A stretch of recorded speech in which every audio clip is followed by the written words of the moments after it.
తెలుగునాట అటు రాజకీయానికి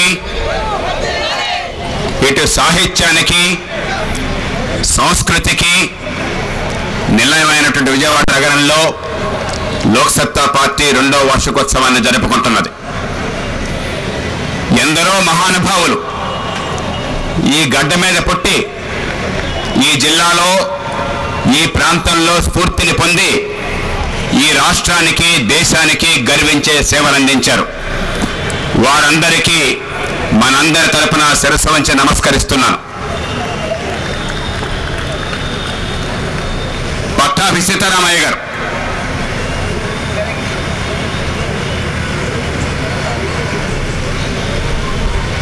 చంద్ర రాజేశ్వరరావు గారు, ముట్నూరి కృష్ణారావు గారు, గోపరాజు రామచంద్రరావు గారు, అయ్యదేవర కాళేశ్వరరావు గారు, పింగళి వెంకయ్య గారు, నార్ల వెంకటేశ్వరరావు గారు, విశ్వనాథ సత్యనారాయణ గారు, త్రిపురనేని రామస్వామి గారు, గుడిపాటి వెంకట చలం గారు, కాశీనాథు నాగేశ్వరరావు గారు, ఎన్టీ రామారావు గారు, మహానటి సావిత్రి, అమర గాయకుడు ఘంటసాల, మరెందరో మహనీయులు ఈ గడ్డ నుంచి కోట్ల మందిని అలరించారు, ఈ జాతికి స్ఫూర్తినిచ్చారు. అలాంటి నగరంలో ఈ చరిత్రాత్మకమైనటువంటి చాలా ఆనందంగా భావిస్తున్నాం. ఈవేళ రంజాన్ పర్వదినం. ముస్లిం సోదరులందరికీ మనసారా శుభాకాంక్షలు తెలియజేస్తున్నాను. रात को नया चांद मुबारक,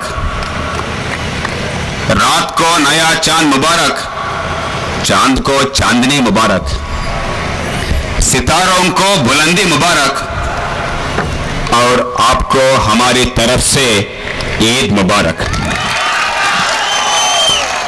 आपको हमारी तरफ से ईद मुबारक. మహాత్ముడి పుట్టినరోజు ఈవేళ, లాల్ బహదూర్ పుట్టినరోజు ఈవేళ. కానీ నాకు అనిపిస్తుంది, ఆ గాంధీజీ పేరు చెప్పుకునే అర్హత ఈ జాతికి ఈవేళ ఉందా అని చెప్పండి.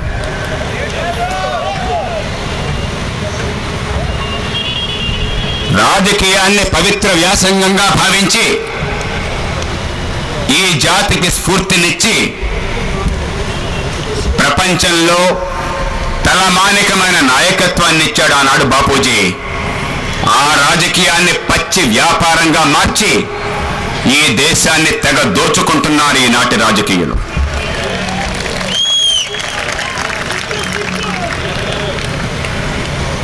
ప్రజలు పోషించుకునేదే నిజమైన రాజకీయం అని ప్రతి ఊరికి వచ్చి జోల పట్టి ప్రతి ఒక్కళ్ళ నుంచి ₹1 తీసుకుని రాజకీయం నడిపాడు ఆ మహనీయుడు. ఈవేళ 200, 300 నోట్ల కట్టలిచ్చి బ్రాందీ తాగించి రాజకీయాన్ని వ్యాపారంగా మార్చి దేశాన్ని నాశనం చేస్తున్నారు వీళ్ళు. వివిధ రకాలుగా ద్వేషాన్ని పెంచి మాత్సర్యాన్ని రగిలించి హింసని ప్రోత్సహించి ఈ దేశ విచ్ఛిన్నానికి కారణమవుతున్నారు ఈనాటి రాజకీయం. ఈ దేశానికి వేరే టెర్రరిస్టులు అక్కర్లా. ఈవేళ జరుగుతున్న రాజకీయమే అతి భయంకరమైన టెర్రరిజం ఈ దేశంలో. నోట్ల కట్టలతో ఓట్లు కొనేది, బ్రాందీ పోయించి మత్తులో ముంచేది, కులం పేరుతో, మతం పేరుతో, భాష పేరుతో, ప్రాంతం పేరుతో జనాల్లో హింసను రెచ్చగొట్టేది నిజమైన టెర్రరిజం. ఈ అంత ఛిద్రం వల్లే ఈ దేశం నాశనం అవుతుంది, కానీ బయట నుంచి వచ్చే సమస్య వల్ల కాదు. అందుకే లోక్సత్తా చేసే పోరాటం కేవలం ఈ రాష్ట్రం కోసం కాదు, ఈ జాతి ఆత్మ కోసం, భారతదేశం ఐక్యత కోసం, ఈ రాజ్యాంగ విలువల కోసం, ఈ దేశంలో పుట్టిన ప్రతి బిడ్డ తలెత్తుకుని సగౌరవంగా బతకడం కోసం.